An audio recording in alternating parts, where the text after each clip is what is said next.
Saudações tricolores, sejam bem-vindos ao canal Máquina Tricolor. Eu me chamo Leandro Goulart e sou torcedor da primeira e mais importante instituição futebolística desse país. Hoje não vai ter beijo no escudo por motivos óbvios, estou usando uma camisa do Vélez. Aliás, eu quero mandar um abraço a todos os torcedores do Vélez, Los Fortineiros, nossos irmãos, muitos torcedores do Vélez que estavam no Brasil agora, não sei se foi para isso ou se estavam passeando e aproveitaram a oportunidade, foram ao Maracanã para prestigiar a apresentação do Marcelo. Irmãos, muito obrigado pelo carinho que vocês sempre demonstram. Tamo junto. Espero em breve estar com vocês aí em um jogo do Fluminense na Libertadores. Torço muito para que o Fluminense caia num grupo de argentinos, de preferência de Buenos Aires, que não caia no grupo do Patronato, que é da cidade de Paraná. E eu espero que o Fluminense jogue em Buenos Aires para estar junto de vocês aí, conhecer o Amalfitani que eu não conheço, e eu sei que nós podemos contar com o apoio de vocês no jogo. Vocês estão percebendo que o meu semblante está fechado, eu estou de cara amarrada, e aí vocês devem estar se questionando, por que o Leandro está assim, cara? Pô, essa semana foi tão legal, a gente bateu no nosso arquirrival, vencemos o bicampeonato da Taça Guanabara, a recepção do Marcelo no aeroporto foi sensacional, foi espetacular, a apresentação dele no Maracanã, idem. Hoje tem jogo, e claro, as expectativas são as melhores, a gente está ansioso para ver o nosso time jogar. O Fluminense é um time que dá prazer, e claro, nós como torcedores, a gente quer sempre ver o nosso time jogando, é um momento de muita alegria. Porém, aconteceu uma situação essa semana, cara, que, mexeu comigo, sabe, me deixou muito chateado. Inclusive é um tema que eu já tô para falar aqui no canal há muito tempo, mas que eu venho relutando. E eu vou explicar para vocês por quê. Esse vídeo que eu vou gravar hoje, agora, ele traz uma carga emocional muito forte, cara. E não é fácil. Eu sei que vocês, quando me veem na rua, o pessoal que me conhece, fala, cara, é muito profundo o que você sente pelo Fluminense. E eu acho isso muito legal. Eu acompanho seu canal por isso. Eu já ouvi isso até do Leandro Quintela, cara. Do Saudações Tricolores. Do Resenha Tricolor, 1902. Meu xará. Mas é uma carga emocional muito forte. Não é fácil gravar isso. Não é. Se emocionar da forma como eu me emociono é um peso muito grande. Psicologicamente falando, até fisicamente você fica desgastado. Mas, cara, eu não me aguentei. Eu sou um cara que eu tenho 38 anos de arquibancada. Foi o primeiro jogo na minha vida com 6 anos. Eu tenho 44 anos. E ao longo da minha vida como torcedor vi muitas injustiças sendo feitas com o Fluminense. E essas injustiças foram aumentando. As pessoas, elas associam o nosso time a coisas completamente injustas. Eu vou usar essa palavra, tá? Injustas. E, do outro lado, escondem completamente a verdadeira história do Fluminense. O que verdadeiramente o Fluminense é e o que verdadeiramente o Fluminense fez desde a sua fundação, no dia 21 de julho de 1902, para o futebol e para os brasileiros. Não vou falar só para nós torcedores, não. Vocês vão entender um pouco do porquê eu estou falando isso nesse vídeo, do porquê a minha revolta. E nos últimos tempos isso tem aumentado cada vez mais. E infelizmente a nossa instituição não levanta a mão para dizer quem ela realmente é. Ela às vezes até faz, mas faz de forma muito tímida. E como os ataques dos inimigos são muito incisivos, muito fortes, a gente deveria levantar essa mão com mais ênfase e nos defendermos na mesma proporção e mostrar para os nossos torcedores e para o Brasil o que realmente representa o Fluminense Futebol Clube para o futebol brasileiro. Eu não falo à toa, tá? Eu não falo à toa que eu torço para a primeira e mais importante instituição futebolística desse país. E agora eu vou revelar para vocês o que me levou a gravar esse vídeo. Falei, não dá, cara, eu tenho que falar. Eu sei que eu tenho um pouco inscrito no canal, tem 2.000 e pouquinho, vai chegar a 2.200. Eu sei que isso vai alcançar pouca pessoa, mas se você que está assistindo divulgar isso aí pra caramba nos grupos de WhatsApp, divulgar no boca a boca e tal, a gente vai alcançar bastante gente. Eu tenho certeza que todo mundo que está entrando nesse vídeo aqui agora, que vai assistir esse vídeo agora, Eu já tô até emocionado. Vai sair diferente, cara. Vai olhar para esse escudo aqui, ó, de forma diferente. E vai bater no peito, vai sentir orgulho de ser torcedor do Fluminense. Tem um sujeitinho aí, eu não sei nem o que esse cara é, cara. Sei que ele torce pro time rival.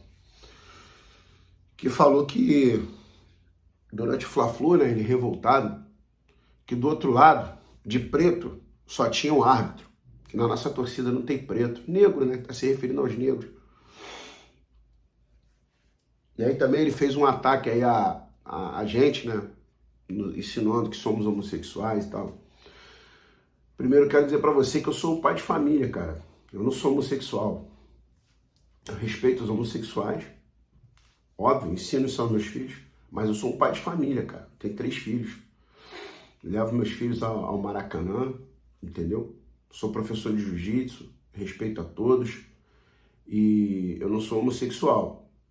E nem acho ridículo a sua atitude de querer tripudiar usando os homossexuais para isso. São seres humanos que merecem respeito como qualquer outro. E você disse que a minha torcida não tem negro, cara. Pois eu vou falar para você e para minha torcida o seguinte. Quando o Brasil sediou o Sul-Americano em 1919, que a seleção brasileira foi campeã, a princípio o governo brasileiro recusou sediar, porque não tinha nem estádio no país, não existia estádio. O Brasil ia ter que construir estádio para fazer. E como o Brasil não tinha recursos, ele recusou. O Brasil não era um país de futebol. Não era o esporte mais popular ainda. A partir dali, sim, se tornou. Foi a explosão do esporte.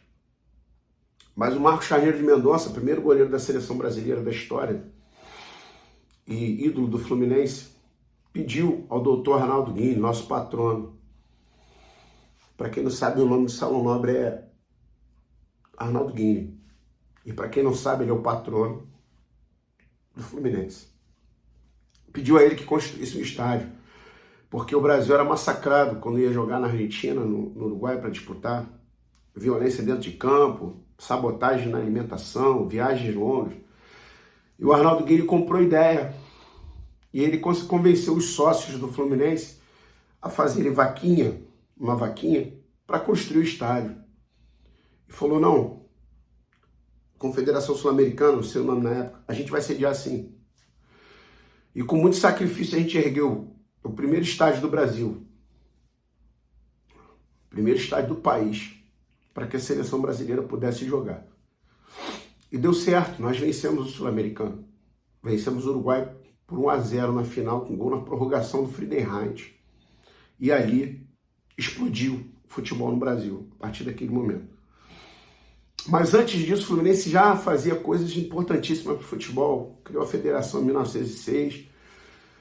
Os seus sócios faziam vaquinha para trazer times da Inglaterra para jogar aqui, para desenvolver o futebol, para a gente aprender com os caras. Numa dessas, um tal de Corinthians da Inglaterra aproveitou que excursionou em São Paulo e o pessoal lá fundou em 1910 o Corinthians. Olha a importância do Fluminense. Sempre batalhando para desenvolver o futebol. Sempre à frente, sempre na vanguarda para desenvolver o futebol. E o meu clube, cara, quando fez esse estádio, ele fez para popularizar o esporte. Meu clube nunca botou a mão no peito de ninguém e falou, você não vai entrar por causa da sua nacionalidade, você não vai entrar por causa da sua cor, você não vai entrar por causa da sua opção sexual, sua opção política. Não. Laranjeiras era o principal palco do futebol brasileiro, o maior palco do futebol brasileiro.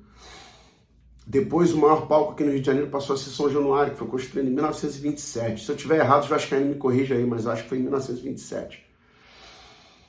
E meu clube não pensou em barrar ninguém, em segregar ninguém. Muito pelo contrário, meu clube queria popularizar o esporte. E como que você alega hoje, pleno século XXI, no ano de 2023, que meu clube é racista, se ele lutou para popularizar o esporte? O esporte, inclusive, aliás, a luta do meu time, inclusive, criou até o seu, cara.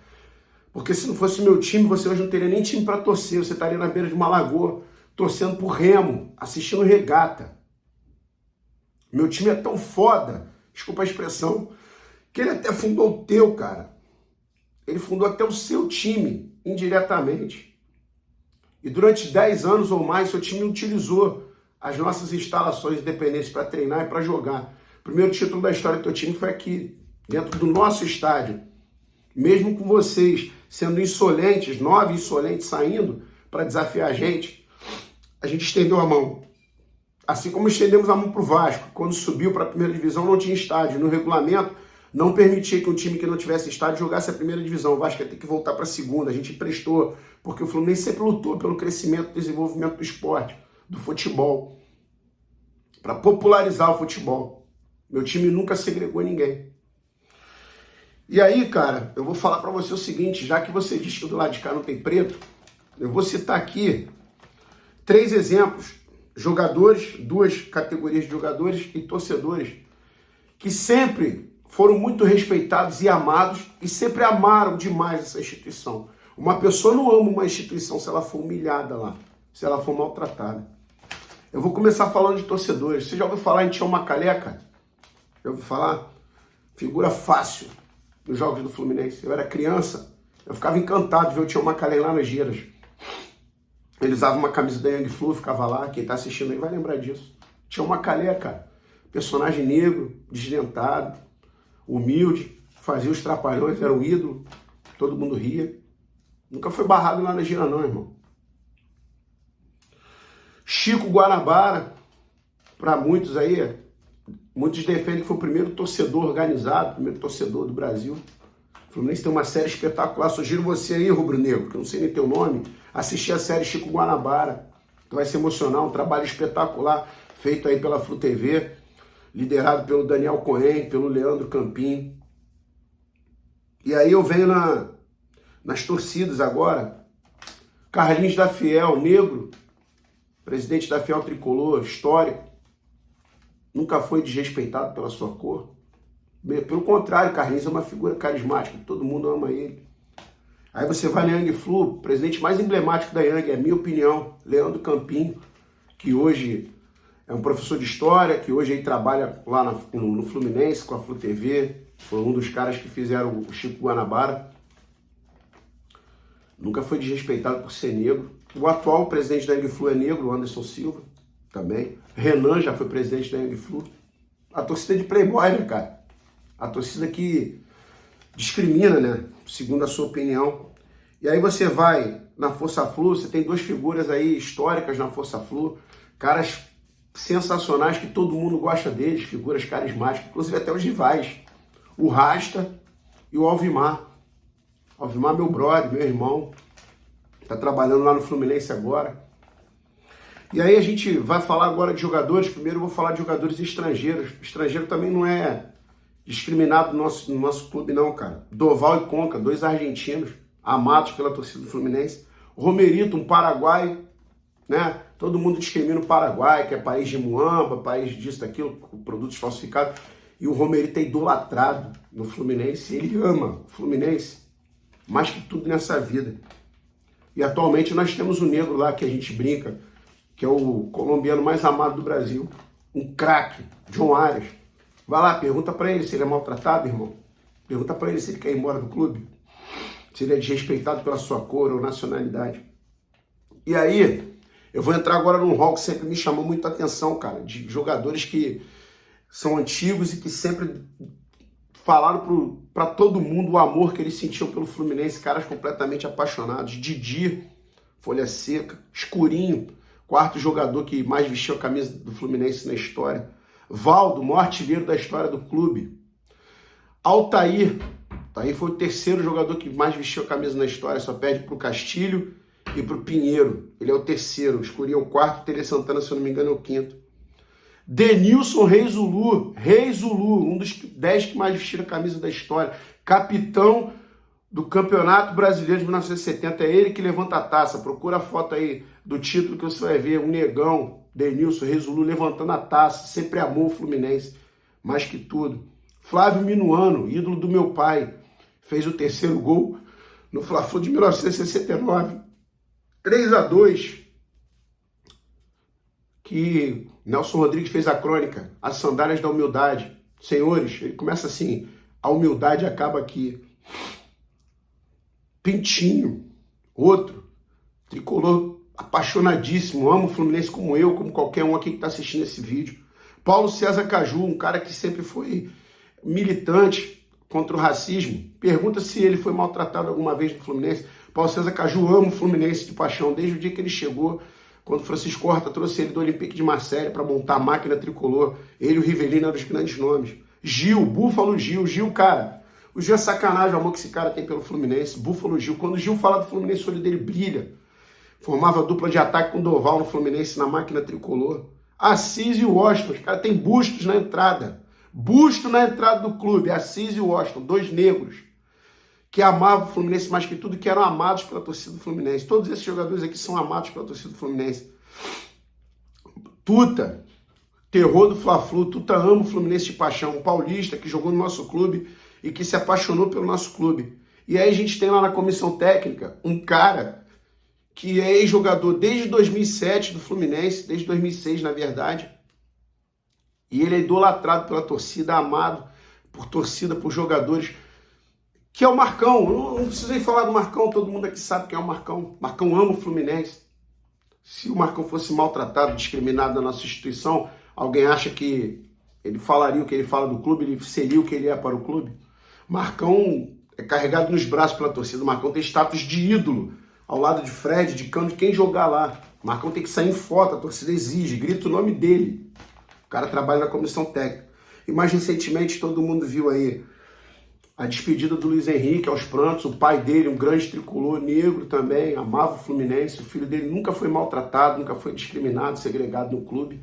E o Luiz Henrique é um menino que ama o Fluminense, que respeita o Fluminense demais, assim como seu pai que veio a falecer. E recentemente agora Marcelo, negro, fez toda a sua formação no Fluminense, voltou para o Fluminense, é o clube que ele ama. Olha o que a gente fez para recepcionar ele. E agora, cara, eu vou contar uma história que eu contei ela no documentário Chico Guanabara, mas eu acho que ela foi editada, não sei, não lembro agora. No Fla-Flu agora teve um menininho que foi apadrinhado por uma rapaziada. O menininho morava na Mangueira, o moleque curtiu o jogo, comeu churrasquinho de gato, zoou os flamenguistas. Pô, foi legal pra caceta, cara. Eu morava em Belfor Roxo quando eu era mais jovem. E eu morava num lugar de Belfor Roxo muito humilde. E eu ia pros jogos, pulava o muro da estação, pegava o trem, ia pra jogo, ia de geral. E aí tinha uma molecada no bairro que eu morava, mas muito grande essa molecada, que não tinha oportunidade, cara, não tinha lazer, não tinha nada. E um belo dia eu olhei pra eles e falei, vou levar esses moleques pro jogo. Peguei uns 6, 7, 8 e levei pro jogo. Fazia aquele velho truque de pedir pro motorista para deixar a molecada entrar pela frente. Chegava na Pavuna, a mesma coisa, a molecada passava por baixo na roleta. Chegava no Maracanã, levava eles de cadeira. Eu não lembro, às vezes a gente ia de arquibancada, porque muitos amigos apadrinhavam eles também. Eu não lembro agora, mas acho que levava de cadeira, que a cadeira era de graça, para eles curtirem o jogo. E eu lembro que às vezes tinha motorista que tinha a toalha, né, do Fluminense atrás, era tricolor. Quando via a molecada, já abria até a porta da frente para os moleques entrarem. A gente passava junto na roleta, eu pedia para passar por baixo. Tem muitos anos, isso começou em 99, fazem 24 anos. E aí quando tinha motorista tricolor, o cara abria a porta para entrar pela frente, o cara vibrava. Porra, maneiro demais, cara, porra. E quando eu chegava com essa tropa, digamos assim, e isso foi aumentando, no Maracanã era uma alegria, cara. Pô, cheguei a levar 20 crianças, era muita gente, era muito garotinho. E 99% deles eram negros. Eles eram negros de uma cidade discriminada, Belfor Roxo, e de um lugar pobre de Belfor Roxo. Mas quando eles chegavam no Maracanã, os playboys, né? Os playboys, os racistas, como os caras chamam a gente, abraçava essa molecada, pagava cachorro quente. Quem lembra do Maracanã antigamente sabe, era um monte de barraquinha, não tinha essa coisa de proibir os caras. Pagava cachorro quente, pagava refrigerante, botava os moleques no cangote, pegava a bandeira, dava na mão dos moleques, os moleques batiam instrumento. Era a alegria deles, cara. Eles nunca foram discriminados no Maracanã, irmão. Eles eram negros, cara. E a torcida de racista abraçava os moleques. E aí o Leandro Campinho, quando me convidou para falar do Chico Guanabara, a gente relembrou essa história juntos, ele ficava doido com isso. A gente se emocionou, cara, a gente chorou junto. Quando tinha a festa da Young Flu, a gente fazia no sítio do Ralph, lá em Nova Iguaçu. Pô, Ralph, parceiro. Levava a molecada, irmão. Os caras ficavam doidos. A playboyzada, como é chamada a nossa torcida, nunca discriminou eles. Era um ambiente onde eles se sentiam em casa. E eles até hoje são homens, são pais, chefes de família, são tricolores até o último fio do cabelo. Mandam foto dos filhos deles que são tricolores também. Então essa situação que ocorreu agora aí, isso é muito comum na minha torcida, a gente abraça mesmo. Eu fazia isso em 99, tenho certeza que outras pessoas já faziam antes de mim. Eu ia com um monte de molequinho humilde, negros, como esse rapazinho da Mangueira, o menininho da Mangueira, e a minha torcida abraçava. Era uma época legal pra caramba. Então fica aqui meu desabafo, fica aqui o meu registro. Espero que vocês, tricolores que estão assistindo esse vídeo, tenham orgulho da sua instituição e defendam ela quando algum idiota chamar a gente de uma instituição racista, seletista, né? Você vai no jogo do Fluminense, você vê um monte de negros, ninguém é maltratado e nunca foi, nem jogador, nem torcedor, nem ninguém. Meu clube, quando foi fundado com o intuito de promover o futebol, de popularizar o futebol, e a gente nunca olhou para cor, para nacionalidade, para nada. Nem aqui dentro, tá? A gente tem um jogador também que é muito amado e é nordestino, Magno Alves. Temos outros tantos nordestinos amados pelo nosso clube. A gente nunca segregou ninguém. Tá bom, gente? Tô aliviado, botei para fora aqui o que eu queria botar, falei aí um pouco da história do clube, dos jogadores, dos torcedores, e eu espero que vocês tenham orgulho mais ainda da nossa instituição e da nossa torcida após assistir esse vídeo. E não deixa de divulgar não, tá? Manda esse vídeo para todo mundo e manda ver nos comentários aqui para o YouTube recomendar bastante e o máximo possível de torcedores tricolores assistirem esse vídeo que é muito importante. Mais uma vez, saudações tricolores, fiquem todos com Deus e até o próximo vídeo.